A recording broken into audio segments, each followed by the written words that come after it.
por todos. Es neurocirujano, subespecialista en neurocirugía funcional y estereotáctica y radiocirugía. Hoy nos compartirá su conferencia sobre las bases neurofisiológicas de la neuromodulación, que recordamos es un tratamiento muy reconocido para diferentes enfermedades y condiciones que se engloban dentro del concepto de circuitopatías, o en el que los circuitos neuronales están alterados patológicamente y son disfuncionales. No siendo más, vamos a dar la bienvenida al doctor Juan Carlos Benedetti para que podamos comenzar con la conferencia. Bueno, buenas tardes a todos, a mis colegas, amigos, a los residentes. Primero, para mí es un motivo de darles agradecimientos por permitirme compartir con ustedes algo de nuestra experiencia y sobre lo que son los conceptos de la neuromodulación. Van a oír algunos conceptos propios y van a oír otros conceptos que son los conceptos actuales en cuanto a las bases de esta neuromodulación. Bien, no tengo ningún conflicto de interés y vamos a dar algunos documentos históricos sobre cómo se interpretaba la parte eléctrica cerebral. Vamos a hablar sobre las bases neurofisiológicas, vamos a hablar sobre los sistemas desincronizantes y vamos a hablar sobre algunas de las dianas funcionales para neuromodulación cerebral, tanto cortical como profunda. Bien, miren que es muy importante la historia de la humanidad, que se encuentran, antes de la época neolítica, se encuentran cráneos ya trepanados y realmente se pensaba que cuando una persona tenía una convulsión u otra alteración neurológica, se interpretaba como que tenía los demonios, era una posesión demoníaca, pero que residía en la cabeza del paciente. Bien, y posteriormente vino el paradigma hipocrático en el año 460 a.C., donde miren que ya se sitúa al cerebro como controlador del cuerpo y de la epilepsia que se le producía al paciente. Además, el paradigma galénico nos muestra cómo el centro del movimiento y los sentimientos se sitúan también dentro del cerebro. Y miren, esta es una pintura alegórica que se encuentra en el Museo del Louvre y vemos cómo allí se está extrayendo la piedra de la locura. Hacia el siglo XV se creía que el extraer, miren que ahí está una autoridad religiosa y está lo que era el fetiche o el médico en ese momento, y hay una persona incrédula de lo que se está haciendo, y se extraía la piedra de la locura, donde pensaban que allí residían las patologías de las personas como la epilepsia y otras entidades. Miren los fundamentos importantes del doctor Frisch y el doctor Hilsek sobre la corteza motora como esa área cerebral, y Galvani nos da también su concepto sobre la actividad eléctrica y control eléctrico tanto de músculos, ligamentos, etc. Y miren, muy bellamente en este manuscrito se habla de la génesis del cerebro como área mórbida para las convulsiones y el escorbuto. Pero no es sino después con la interpretación de la frenología, como Gall y Spurgeon, en un pueblo alemán, hacían autopsias posterior a la muerte de ciudadanos de ese pueblo, y de acuerdo a las diferentes formas de las circunvoluciones de esos cerebros, si la persona era muy vanidosa, pues encontraban ese giro un poco desarrollado y decían que allí se encontraba el centro de la vanidad, la astucia, el amor de verano. Bueno, muchos de nosotros hemos tenido amores de veranos en la juventud y miren, allí lo situaban en la parte occipital. Es una intención en el siglo XVIII de interpretar la funcionalidad del cerebro de una manera muy agradable y pintoresca.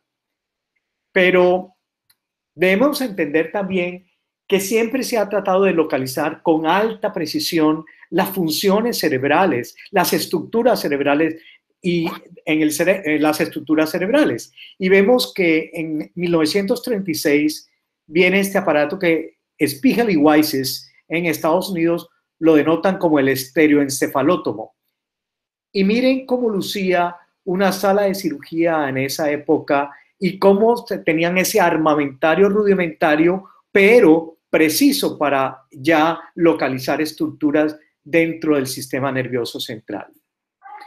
Bien, y aparece luego un desarrollo muy importante en los años 50, 60, 70 y 80, donde hay personas desde el doctor Narabarashi en Japón, el doctor Darle Excel en Estocolmo y el doctor Macianus en los Estados Unidos. Y debido al conocimiento y a la precisión de localización, es en Francia donde un psiquiatra, el doctor Talleyrand, sitúa todo un sistema de coordenadas precisas que explican el funcionamiento no solo de la corteza, sino de estructuras profundas del cerebro o ganglios basales. Entonces es importante que en esta conferencia nos llevemos estas perlas de conceptos importantes. Que el cerebro tiene un concepto holístico, el concepto de redes neuronales, como las vías funcionales del cerebro, los conectomas, que no son sino áreas funcionales del cerebro conectadas en sistemas de redes neuronales, de vías neuronales, y que nos dan la expresión fenotípica, por así decirlo, de todas las actividades sociales, motoras y no motoras. Los sistemas desincronizantes, entender que ante una patología en redes neuronales hay sistemas que tratan de hacer una desincronización de esa hipersincronización de circuitos patológicos, los sistemas sincronizantes y los sistemas de hipersincronización. Y miren que cuando yo oí una conferencia en el iFestival de este año de un astrofísico, imagínense, miren la estructura de esta foto. Y esta foto no es más que sino el universo. Cuando ustedes ven estos puntos que fluorescen, que parecen ser neuronas dopaminérgicas, pues no lo son, son galaxias. Y el espacio no está vacío, sino que miren que cómo se entreteje todo y parecería ser la parte de neuronas cerebrales con sus dendritas y vías funcionales. Indudablemente el universo y todo es holístico, es único. Y miren que hemos avanzado tanto en el entendimiento que a su izquierda tienen disecciones en cerebros de vías neuronales, de vías de proyección y asociación, que eso lo podemos interpretar en cirugía de epilepsia mediante la estereoencefalografía. La estereoencefalografía no es más que sino llevar electrodos cerebrales profundos a una hipótesis epileptogénica de vías epileptogénicas. Entonces, una hipótesis epileptogénica nos lleva a pensar en una vía epileptogénica. Esa vía epileptogénica tiene que ser interpretado y podemos hacer implantes.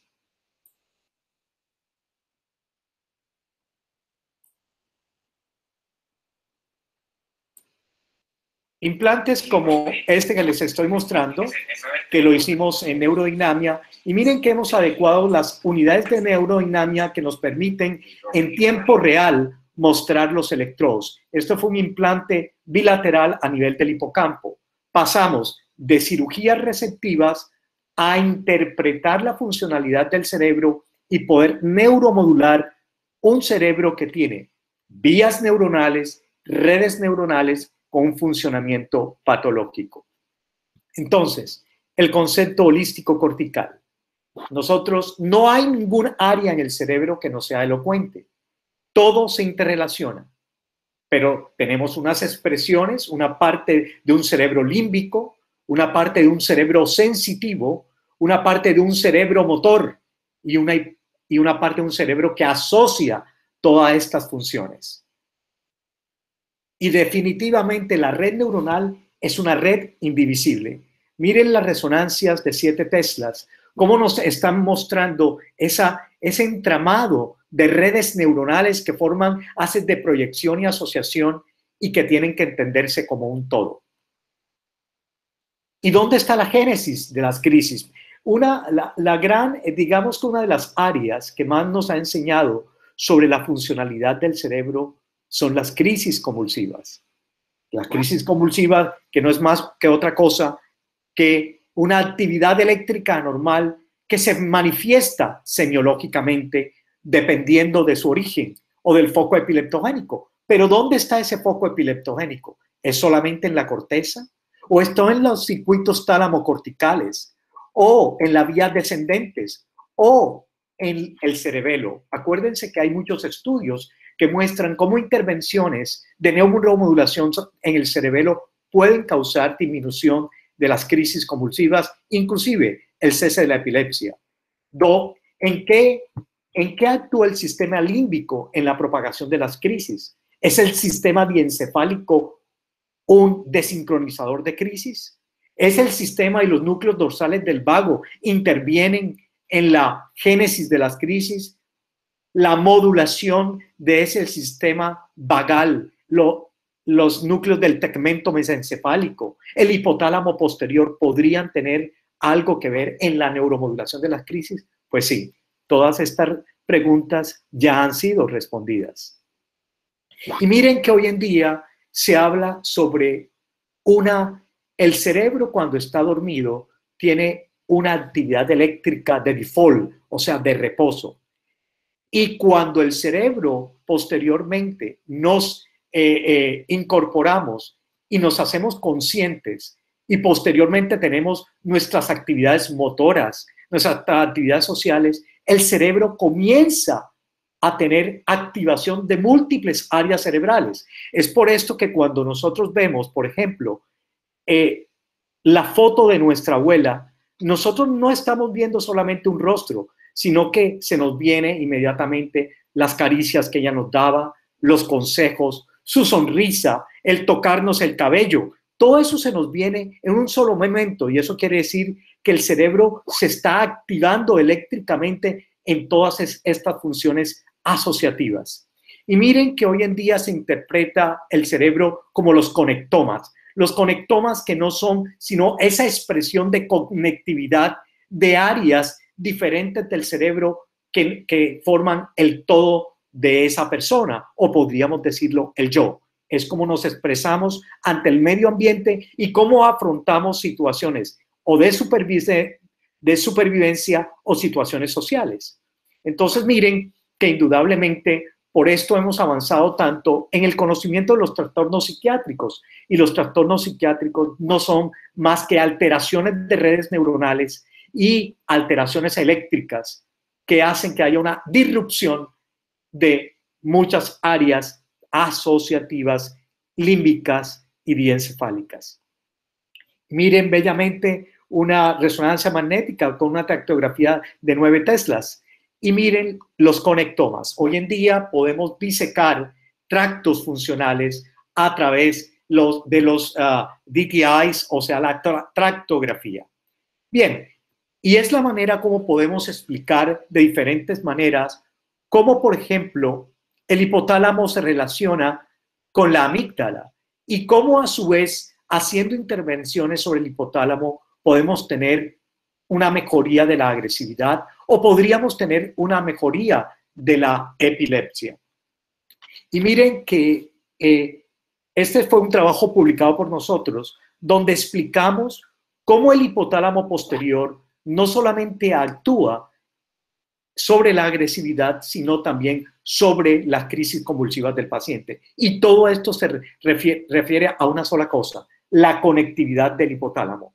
O sea, redes neuronales que intervienen sobre los núcleos hipotalámicos posteriores. Miren que el hipotálamo tiene conectividad con la corteza prefrontal, el hipocampo, la amígdala, la parte orbitofrontal. Y miren cómo esta es una tractografía hecha por nosotros en un paciente que fue operado de depresión mayor con un gran éxito. Y vemos que esto que les estoy mostrando, que es el haz ventral anterior del tegmentum mesencefálico, que se llama el BTA, se va hacia el hipotálamo posterior, posteriormente se va hacia el brazo anterior de la cápsula interna, el núcleo accumbens y posteriormente hacia la corteza orbitofrontal. Y si se dan cuenta, hay pequeñas ramificaciones que van hacia el hipocampo y la amígdala. Esto se llama la vía del reward, o sea, la vía de la recompensa, o el superior lateral mirror forebrain bundle, que es el haz promesencefálico medio.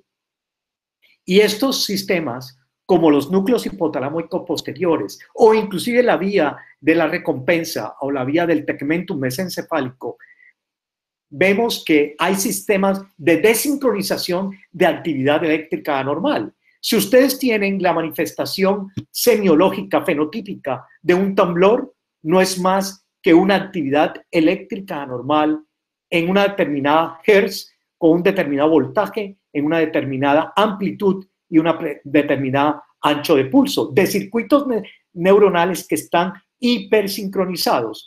Pero hay circuitos mesopónticos, como los que anteriormente dije, y sobre todo los núcleos hipotalámicos posteriores, que son desincronizantes, o sea, regulan la hipersincronización de circuitos anormales. Y miren lo interesante.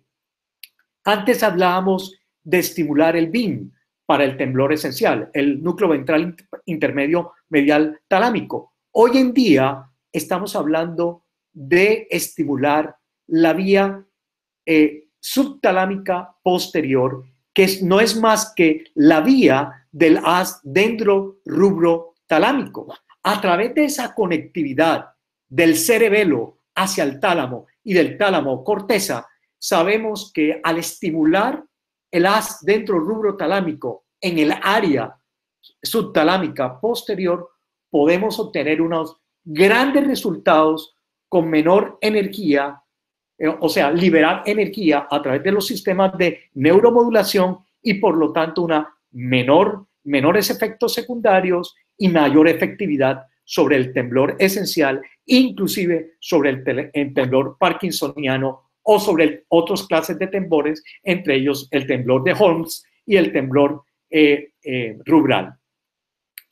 Y miren que otra de las grandes áreas que nos ha enseñado a interpretar funcionalmente el cerebro y la parte de neuromodulación es el Parkinson. Miren que hay veces cuando uno estimula el aspecto anteromedial y ventral del núcleo subtalámico, se puede producir estados hipomaníacos, y eso solamente se interpreta porque ese brazo superior del tegmentum mesencefálico, del haz promesencefálico medio, o el superior lateral mirror forebrain bundle, lleva unas pequeñas ramificaciones de conectividad hacia esa área anteromedial y ventral del subtalámico, liberando dopamina y por lo tanto produciendo estados hipomaníacos. Pero miren que las lesiones también nos han enseñado a través de los trastornos psiquiátricos cómo interpretar hoy en día la funcionalidad cerebral. Miren que en la letra A se nos está mostrando una capsulotomía anterior. Pero miren que cuando hacemos el PET, vemos que cuando hacemos capsulotomías anteriores, se torna hipermetabólico el área orbitofrontal y el área insular. Tienen mucho que ver con ese circuito de papel, sistema límbico y por lo tanto alteración de comportamiento. Vemos otro de los grandes targets para trastornos psiquiátricos como es la cingulotomía anterior, que es la gráfica B, y miren cómo también se afecta la corteza prefrontal, frontal y orbitofrontal. La lesión sobre el subgenual o del área 25, miren que también es un área muy estudiada para el trastorno depresivo mayor, y miren cómo varía el metabolismo a nivel del área opercular y a nivel del área orbitofrontal. Y cuando se hacían dos lesiones en conjunto, que es la lesión del área 25, el área subgenual, y el cíngulo que se llama la tractotomía subcaudada para pacientes agresivos, también o teníamos un hipometabolismo, fíjese, es la compensación. Estados hipermetabólicos con estados hipometabólicos. En este caso, un sistema que se encuentra hipermetabólico, hiperactivo a nivel órbito frontal es, digamos que apagado por una tractotomía subcaudada y por lo tanto cambia el metabolismo o funcionalidad del cerebro. Eso se demostró también por el grupo de Toronto cuando se estimulaba con electrodos cerebrales profundos el área 25 o subgenual. Vemos como, miren, como había un estado hipometabólico a nivel del cíngulo y del área 25 con un área hipermetabólica a nivel órbito frontal. 8 semanas posterior a la estimulación, donde el paciente estaba mejor, vemos como disminuye, hay una área hipermetabólica en el cíngulo que antes estaba hipometabólica y hay un hipometabolismo órbito frontal y a nivel frontal, primera y segunda circunvolución. Entonces, indudablemente, miren que es muy bello pensar en cómo solamente modulando una vía se pueden obtener alteraciones funcionales metabólicas en esas redes y vías neuronales.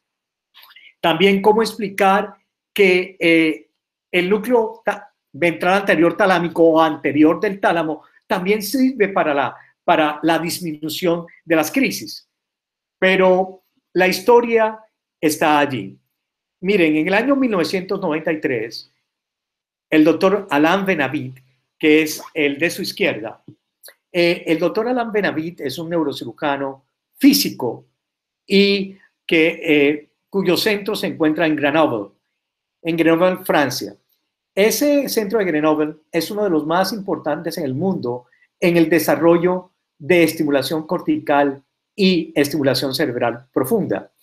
El doctor Benabit es el padre y creador de la estimulación cerebral profunda y de la estimulación a nivel del núcleo subtalámico.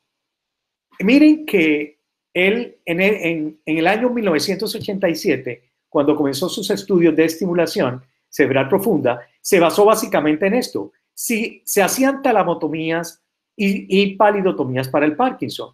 Y cuando uno está haciendo la talamotomía o palidotomía, nosotros estimulamos a una determinada frecuencia con los electrodos de termocoagulación y sería el temblor, sería la rigidez intraoperatoriamente. Pues él dijo, hombre, ¿por qué en vez de lesionar tejido cerebral no modulamos? Y se demostró en animales de experimentación que la frecuencia de más de 130 Hz actuaba inhibiendo eléctricamente ese circuito neuronal. O sea, simulaba una lesión. Entonces, los estados de hipersincronización inhiben circuitos. Los estados de hiposincronización o desincronización regulan circuitos. Y fue hasta 1997 cuando fue aprobado la estimulación cerebral profunda con los estudios que salieron a nivel del New England Journal of Medicine y Lancet de comparar calidad de vida, síntomas motores y no motores de la enfermedad de Parkinson cuando fue aprobada. Y el que está a su derecha es el doctor Delange. El doctor Delange es muy importante, es un neurólogo, neurofisiólogo, y entre ellos dos dieron el concepto al mundo de la estimulación cerebral profunda. Y miren que aquí están los circuitos neuronales. Miren los circuitos neuronales de la corteza y ganglios basales. Es muy bello saber que esto está compuesto de neurotransmisores, principalmente los neurotransmisores de dopamina, D1, D2. Hay un circuito directo y hay un circuito indirecto. El circuito directo básicamente va desde la corteza striatum, globo pálido externo, globo pálido interno, núcleo subtalámico, striatum, tálamo, tálamo corteza. Mientras que el indirecto va a través de globo pálido externo, striatum nuevamente, globo pálido externo, núcleo subtalámico, sustancia nigra, tálamo, tálamo corteza. Bien, y hay un sistema extrapiramidal que es el sistema de los cordones posteriores medulares el núcleo pedúnculo pontino, el haz del tegmentum mesencefálico, núcleo centromediano y parafascicular talámico y posteriormente corteza. Esto que parece ser muy enredado, no es tan enredado. Realmente hay sistemas que sirven para disminuir la actividad eléctrica y otros para aumentar la actividad eléctrica. Por ejemplo, las descargas del subtalámico son moduladas por el globo pálido externo. Esto equivale a decir que si yo tengo un carro, ¿cuál es el freno y cuál es el acelerador? El acelerador es el núcleo subtalámico. El freno es la interacción entre el globo pálido externo y el globo pálido interno. Pero miren que esto va más allá de eso. ¿Cómo hoy se habla de los patrones de oscilación neuronal? Las neuronas oscilan dependiendo en cómo ellas están programadas para funcionar. Por eso hay neuronas dopaminérgicas, hay neuronas del sistema acetilcolinérgico, hay sistema noradrenérgico, hay sistema adrenérgico, ¿verdad? Hay sistema que tiene que ver con otros como la orexina, etc. Pero lo más importante es que, por ejemplo, hablando de neuronas dopaminérgicas, ellas oscilan generalmente el sistema dopaminérgico de la vía intrínseca o de la vía directa. La vía directa oscila entre 40 y 80 Hz. Ese es digamos, el estado base de esa vía. Cuando se producen oscilaciones en grupos neuronales, por ejemplo, del núcleo subtalámico, superiores a 80 Hz, se manifiesta semiológicamente como disquinesias. Cuando los Hertz están entre 60 y 80, se manifiesta como un temblor. Y cuando usted tiene oscilaciones de los sistemas neuronales o de las redes neuronales dopaminérgicas entre 20 y 30, se le manifiesta como trastornos aquinéticos. Entonces, miren que el entendimiento hoy en día de lo que se llaman los local field potentials, o sea, los potenciales locales de campo, que no son más que oscilaciones de grupos neuronales subespecializadas. Entonces, hoy en día, eso es lo que nosotros tenemos que censar. Actividad focal en los local field potentials, mirar e interpretar las oscilaciones neuronales y poder actuar terapéuticamente sobre esas oscilaciones. Bien, el núcleo subtalámico. El núcleo subtalámico es el núcleo que nos sirve para la rigidez, el temblor y también para los fenómenos aquinéticos. Es un núcleo que es muy bueno porque es el que más estamos estimulando hoy para el tálamo en su aspecto dorso-lateral. Si nosotros estimulamos este núcleo y los pacientes han tomado dopamina, podemos obtener disquinesias. Eso que indica una hiperactividad en funcionalidad de ese núcleo. Pero indudablemente es el núcleo que más estamos estimulando, sobre todo para la enfermedad de Parkinson. El globo pálido interno es un núcleo que utilizamos para los trastornos disquinéticos y para los trastornos de las posturas. El núcleo pedúnculo pontino es un núcleo que utilizamos, acuérdense que esa es la vía extra, ese es el sistema extra que se sale por fuera de los ganglios basales. Es un sistema extrapiramidal, pero que alimenta los ganglios basales, no se encuentra dentro de los ganglios basales. Y es por eso que al núcleo pedúnculo pontino tener mucha correlación con los cordones posteriores medulares, hoy en día se dice que la estimulación de cordones posteriores medulares podrían favorecer a los trastornos de la marcha en pacientes con Parkinson. Y no son sino por esta vía que es la vía extramedular del tegmentum mesencefálico. Bien, el núcleo centromediano y parafascicular es un núcleo muy bien estudiado para los tics motores que se producen a nivel del Gilles de la Tourette, pero también está siendo hoy estimulado para los estados vegetativos prolongados. Producen un estado de mejoría en estos pacientes que tienen estados comatosos y sencillamente por la vía de el núcleo centromediano y parafascicular tiene mucha relación con los núcleos del RAFE medio y es por eso que al tener esa relación podría servir para los estados vegetativos prolongados. El BIN es un núcleo esencial para esta vía córtico-talámica y de los ganglios basales y del striatum ventral y vemos que el BIN es un target importante para el temblor esencial. Bien, ya hablamos sobre esto, las oscilaciones del circuito, y es importante que ustedes sepan que cada uno de estos circuitos tiene un aspecto límbico, un aspecto sensitivo y un aspecto motor. Por eso es que se habla de las alteraciones no motoras de la enfermedad de Parkinson. El Parkinson es una alteración de redes neuronales en las vías gangliobasales por ausencia de dopamina o disminución de la dopamina, por aumento de la muerte celular programada de neuronas dopaminérgicas y que hoy se llaman las alfa-sinucleopatías, porque las alfa-sinucleínas, productos tóxicos o proteínas tóxicas, se depositan dentro de esas neuronas que están programadas anormalmente para una muerte celular más temprana, y es por esto que tenemos esas alteraciones eléctricas en circuitos neuronales.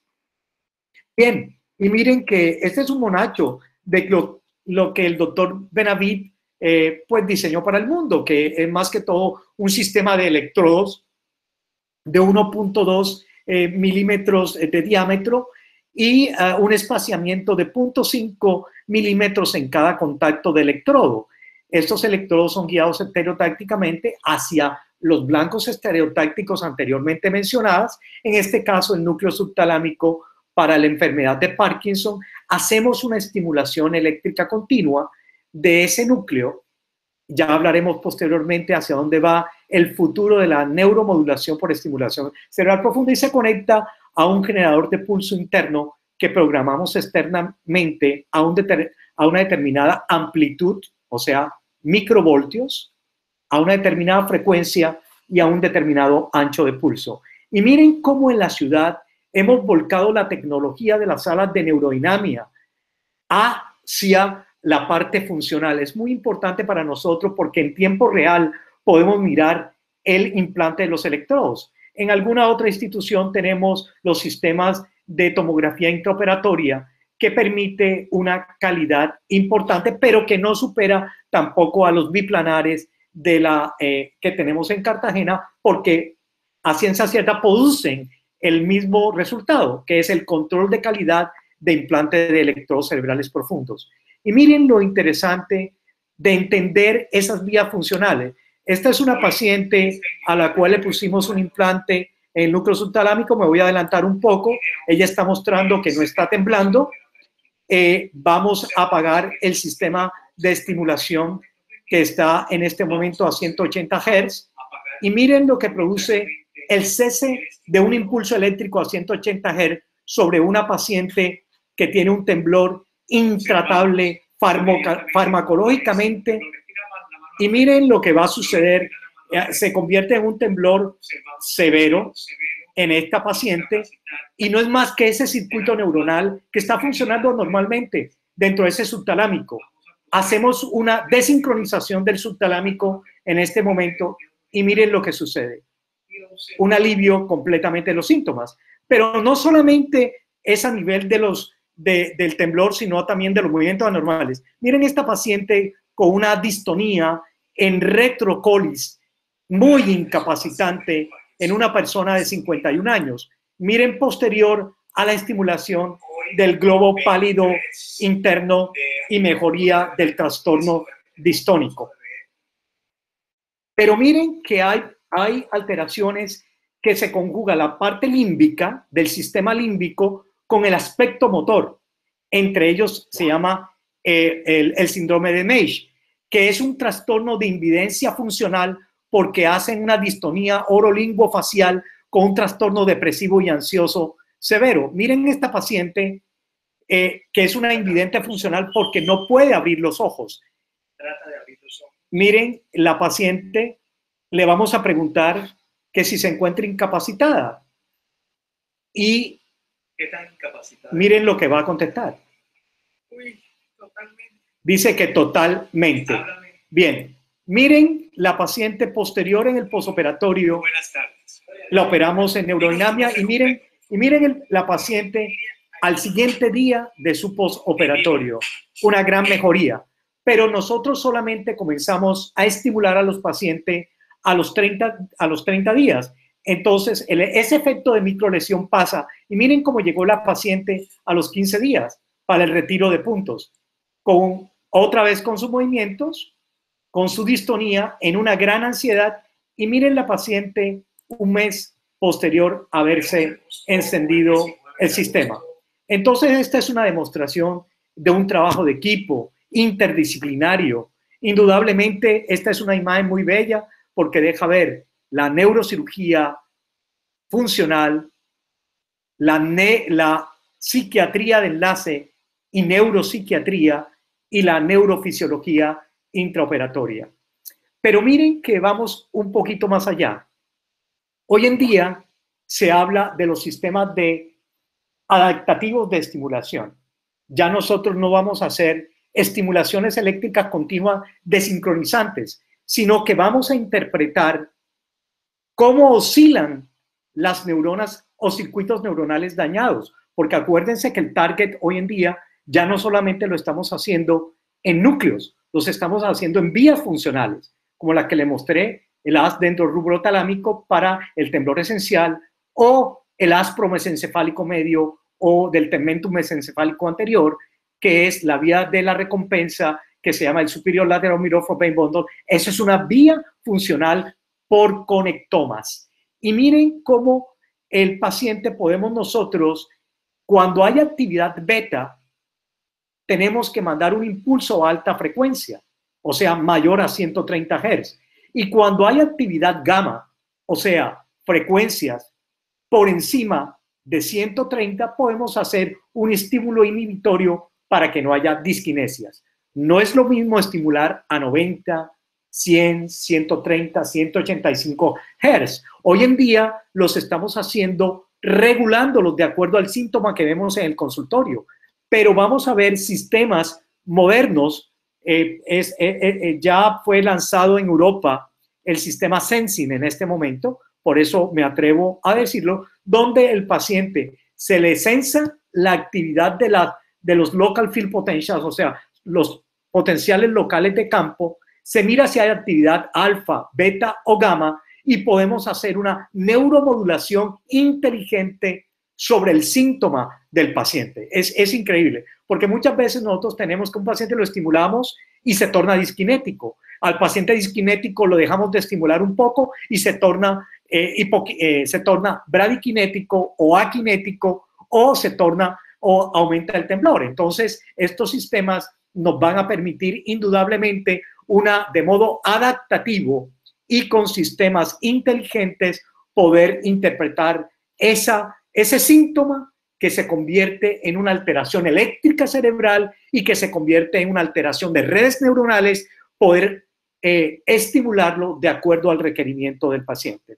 Y es así como podemos, esta vía neuronal. Estos son los blancos estereotácticos, pero miren que estos son neuronas, son grupos neuronales. Tenemos que ir hacia la fuente, que son esas vías neuronales que están alteradas. Y miren lo interesante. Si usted estimula en el área dorsolateral del núcleo subtalámico, usted va a tener una mejoría del temblor, rigidez y de la bradiquinesia. Pero si usted estimula un poco más lateralmente, usted puede tener alteraciones de la cápsula interna, disartria, tetania, usted puede tener alteración de los movimientos oculares. Si usted estimula un poco más superior y medial y ventralmente el subtalámico, usted puede tener desde hipomanía hasta estados psicóticos agudos. Entonces, es muy importante porque esa es la parte límbica del núcleo.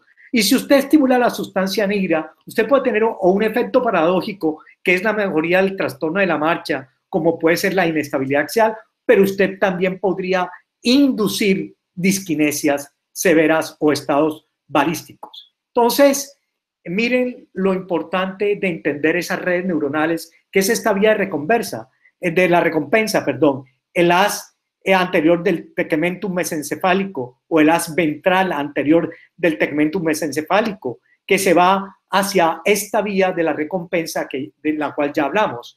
Y esto fue por el doctor Walter Kuhn en Freiburg, y esto fue lo que nosotros hicimos. Disecar ese fascículo en 2 pacientes, fueron implantados en el brazo superior con efectos maravillosos que será motivo, si ustedes me lo permiten, de mostrárselos en otra charla, pero no es el motivo de esta charla.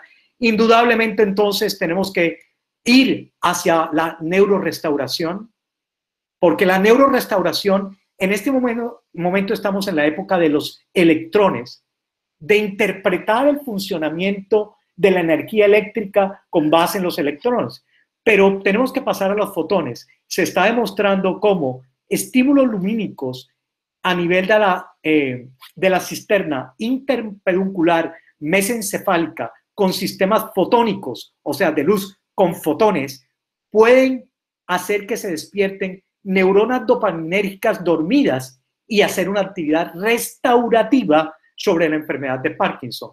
Indudablemente las células madres, y yo pensaría que el santo grial es establecer un patrón eléctrico. Óigalo bien, esto es un concepto muy mío, ustedes podrían discutirlo y dirán, y de pronto no estar de acuerdo, pero para mí no solamente es tener una serie de factores bioquímicos, ¿verdad? De interleuquinas, factores tróficos, sino un medio eléctrico lo más cercano al que tuvo esa célula madre para poderse diferenciar en diferentes líneas neuronales. Entonces, la estimulación cerebral profunda a futuro puede dar como resultado, tenemos implantes de células madres, hacer implantes de células madres y a través de impulsos eléctricos interpretados dentro de ese ambiente celular, poder nosotros diferenciar esas células madres. La reparación de redes neuronales, eso lo podemos hacer a través de sistemas como la nanotecnología, que seguramente no nos tocará a nosotros, pero que seguramente a nuestros residentes podrán disfrutar de reparación de redes neuronales a través de diferentes formas de energía, por ejemplo,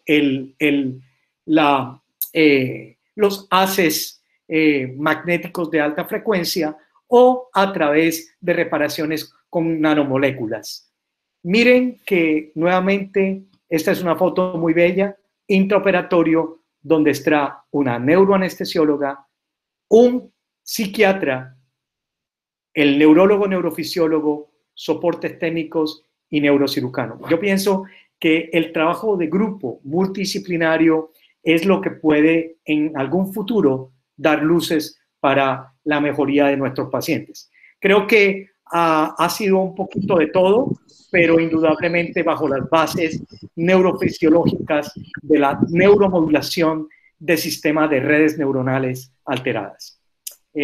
No sé si tenemos algún tiempo para algunas preguntas o por favor para alguna intervención. Muchas gracias.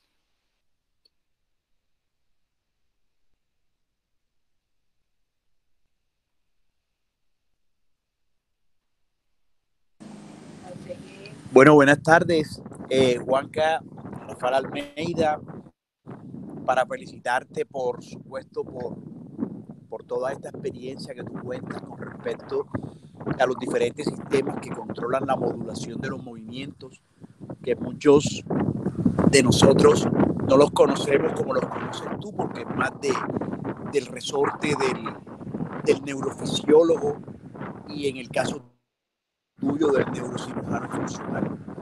Felicitaciones, es algo que ha venido a mejorar la calidad de vida de muchas personas Lo hemos visto muchas veces y estamos seguros que cada vez irás